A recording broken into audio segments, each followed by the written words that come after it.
सोलापुरात मुस्लिम समाज शिक्षण आरक्षण आणि संरक्षणासाठी रस्त्यावरती उतरलाय। अल्पसंख्याक समाजाच्या शिक्षण आरक्षण आणि संरक्षणाबाबत योग्य ते कृती कार्यक्रम शासनामार्फत आखण्याच्या मागणीसाठी मौलाना आझाद विचार मंचच्या वतीनं सोलापुरात एक दिवसाचं धरणे आंदोलन करून लक्ष वेधण्यात आलं। 19 जुलै 2014च्या महाराष्ट्र शासनाच्या निर्णयानुसार मुस्लिम समाजाला 5% आरक्षण द्यावं, केंद्र व राज्याच्या अर्थसंकल्पात लोकसंख्येच्या प्रमाणात अल्पसंख्याक समाजाला निधीची तरतूद करावी, पंतप्रधान 15 कल्पी कार्यक्रमाची अंमलबजावणी करावी, मुस्लिम समाजाच्या शैक्षणिक विकासासाठी प्राथमिक ते उच्च शिक्षणापर्यंत 100% शिष्यवृत्ती द्यावी, मुस्लिम विद्यार्थ्यांसाठी शासकीय वसतिगृहाची सोय करावी, सोलापुरातील उर्दू घर त्वरित कार्यान्वित करावं, राज्यातील वक्फ संपत्तीचा उपयोग मुस्लिम समाजाच्या उन्नतीसाठी करावा, यासह 16 मागण्यांसाठी या आंदोलनाद्वारे लक्ष वेधण्यात आलं। या दरम्यान मंचचे प्रदेश उपाध्यक्ष हसीब नदाब यांनी आपली भूमिका स्पष्ट केली। या आंदोलनात विचार मंचचे शहराध्यक्ष शौकत पठाण, जिल्हाध्यक्ष इस्माईल पटेल, इरफान महाजन, बाबू पटेल, गौस तांबोळी, डॉक्टर एम.ए. शेख, कोमार सय्यद, समील्लाह शेख, सरफराज अहमद, राजा बागवान, जमीर शेख, शोएब चौधरी, सल्लाउद्दीन शेख, निसार शेख, मुस्ताक लालकोट, जावेद पटेल यांच्यासह मुस्लिम समाजातील मान्यवर सर्वपक्षीय कार्यकर्ते मोठ्या संख्येने सहभागी झाले होते। डिसेंबर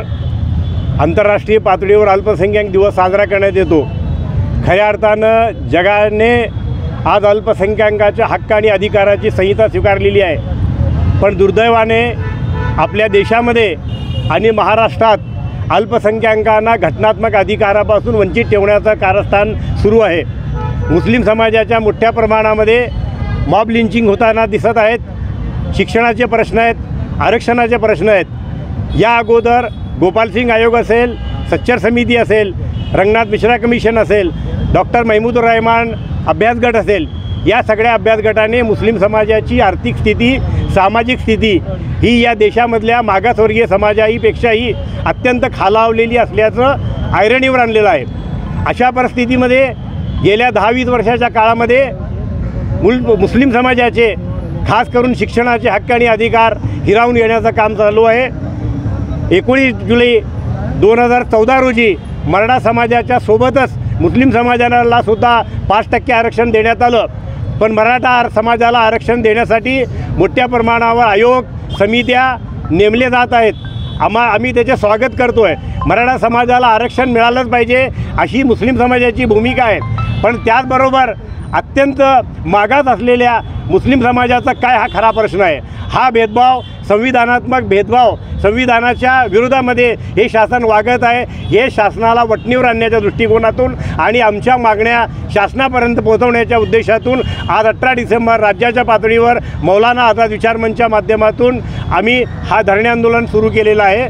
या धरणे आंदोलनाच्या नंतर शासनाने आम्हाला आमच्या लोकसंख्येच्या प्रमाणामध्ये अर्थसंकल्पामध्ये तरतूद करावी अशी प्रमुख मागणी आहे। शिक्षणाच्या ज्या योजना कागदावर आहेत त्या कागदावर न ठेवता त्याची अंमलबजावणी करावी। त्याचबरोबर 2005 आणि 2006 साली जो अल्पसंख्याकांसाठी 15 कलमी कार्यक्रम आखण्यात आला, त्याची कार्यक्रमाची आखणी जिल्ह्याच्या पातळीवर होताना दिसत नाही, तर ती जिल्ह्याच्या पातळीवर जिल्हाधिकाऱ्यांनी करावी अशी आमची आग्रहाची मागणी आहे। मुस्लिम समाजाचा उर्दू घर जो 2013 साली सोलापूरसाठी मंजूर झाला, फक्त 8 कोटीचं ते बजेट आहे आणि ते 8 कोटीचं बजेट आणि ते कार्यान्वित करण्यासाठी 2023 सुद्धा 10 वर्ष झाले तो कुठल्याही कृती कार्यक्रम या शासनाकडून आखला जात नाही। त्वरित ते आपला जो उर्दू घर आहे तो सुरू करावी। त्याचबरोबर वक्फच्या प्रॉपर्टीचे मोठे प्रश्न महाराष्ट्र राज्यामध्ये आहेत, सोलापूर जिल्ह्यातसुद्धा मोठे प्रश्न आहेत। त्या वक्फच्या प्रॉपर्टीवर इन्क्रोचमेंट आहे, अतिक्रमण आहे, शासनाचं अतिक्रमण आहे। त्या शासनाने अतिक्रमण खाली करून तो मुस्लिम समाजाच्या शिक्षण आणि सामाजिक महिलांच्या वृद्धीसाठी ते करावं अशी आमची प्रमुख मागणी आहे। ताज्या बातम्या पाहण्यासाठी प्राईम महाराष्ट्र न्यूज चॅनलला सबस्क्राईब करा।